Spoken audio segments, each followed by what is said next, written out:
to have trust. You know, it's like in a trapeze event, you've got to trust your team member, your partner, no matter what. You have to be able to trust, and you have to be trustworthy, and so does your partner or your other team members need to be trustworthy. That's where we come back to the integrity piece, right? So part of being trustworthy is communicating openly and establishing that before you get on the horse, before you start performing in training. And I've done clinics for horse vaulting teams where we do communication skills, where they sit face to face, eye to eye, and they learn how to communicate not just verbally, because verbal communication is only 7% of all communication. It's pretty amazing that it is what we don't speak that gets communicated so profoundly. And there are some great little tips you can use, like eye patterns and the way that people look. You can understand if they're more visual or auditory or kinesthetic, and you can gear your language. You can speak to them using those kind of words. So if you're visual, you rely more on things you see, or you see images in your mind. If you're auditory, you might be able to remember a conversation word for word because you focus on what you hear, or you learn languages very easily. If you're kinesthetic, you're a person who learns by doing. Maybe you get something, you buy something that has to be assembled, and you don't bother reading the directions. You just go and you start putting it together. You're a kinesthetic person. So there are ways that you can understand, even by how people breathe, you can get a sense for what their primary, what we call representational system, auditory, kinesthetic, or visual, what their primary representational system is, and you can speak to them within that system. What they say is the one who has the most flexibility of behavior and ability to understand the person they're communicating with, they control the system. They're the one that can drive the system towards a goal, towards an end goal. So circling back to the horse vaulting piece, being on the horse, and how can they communicate real time when they've got this going on? There is a way that you hold yourself. If you hold yourself with confidence, you inspire confidence in your team members.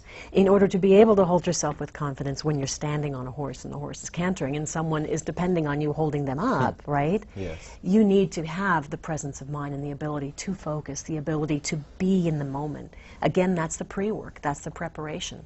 As part of being a member of this team, you need to do the work. You need to learn how to meditate if that's what it takes. To be able to calm your nervous system and be present, be in the moment, take responsibility so that you are trustworthy. And communicating real time, they can talk quietly. Yeah. But unlike skating, if you've got pairs, they may talk a little bit. But it may be as much as a really firm handhold. It may be as much as a look in the eyes, a look of confidence. I know in basketball that's really important. In basketball, often a pass is often a look away. Yeah. You know, you just make quick eye contact. Right. And 2 seconds later, you greet them with the ball, or Right. alley-oops. You know, they're not on the floor saying, "Hey, go jump up and catch the ball." You know, they just Right. make eye contact, throw the ball up there, and the two are in sync with each other. They know Right. what to expect. Right. And that also comes through training with each other, being with each other. was gonna You ask. become more fluid with one another. You understand each other better. That's another form of communication, is Absolutely. just knowing each other, so that when you're on the floor and when you're performing, you guys know what to expect out of each other. Right. Which Exactly.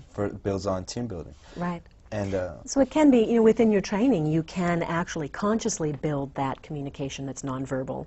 You could say, when I do this or do that, that can indicate that. Or, as you say, as you know yourself, and then as you continue to know your teammates better, these things can just sort of happen naturally, that your communication real time works that way. And again, every performance, every game, every meet is an opportunity for learning. There are no mistakes. There's only learning and change and growth. And you can revisit it and say, well, I did that. Were you aware of that? And it comes back down to being responsible, to be aware in the moment of your surroundings, of what's happening, and being able to move on the fly as you need to. definitely. And then let's introduce our next point that we talked about earlier, which is having a plan. Right. Having a plan is really important for a team because it gives the team direction. Yes. It gives them a sense of where they want to head and Right. what type of goals they want to make. And having a plan is instituted, once again, from the coach's level. Right. And the players having their individual plan, Right. once again. Because the coach can't do everything, Right. you know. If the players aren't self-motivated, if they Right. have no plan for themselves, then the team isn't moving anywhere. So, and that can go in hand with the coach, you know. The coach is oftentimes older, wiser than the players, and he can help develop these younger players' plans for themselves. Right. So can you please discuss that topic for us? Absolutely. I wanted to actually Okay, probe a little bit into your Yeah, no experiences as a football player and basketball player. So how did you have an individual Yeah. plan in addition to the coach's plan, and how were they different? Was it a subset of the coach's plan, or is it something you worked together? And Well, with football, you know what you need to do physically. You know where you need to be physically in order to perform and carry out the coach's plan. Right. So every morning the team trains together, and we have 1 hour from 7 to 8 to train together, but oftentimes, and then we watch film together, Right. we have practice together, but a lot of times during the off season, you know that you need to take it upon yourself to be somewhere. You need to take it upon yourself to achieve a certain physical and mental state to be ready. So when the coach comes and communicates with you, when the coach is instituting his plan, you're where you need to be. And oftentimes it's the players that kind of just rely on the coaches Right. that aren't as successful. Right. Because that's not enough. You know, you need to have what the coach is implementing, as well as your own desire and your own drive to push yourself further, so you do more work outside of practice. Right. You know, because So this would be a training plan as opposed to Exactly. a performance during performance plan, Okay, right? and So then there are two there's- different aspects, right? And then the during performance plans will be obviously come from practice, mental preparation.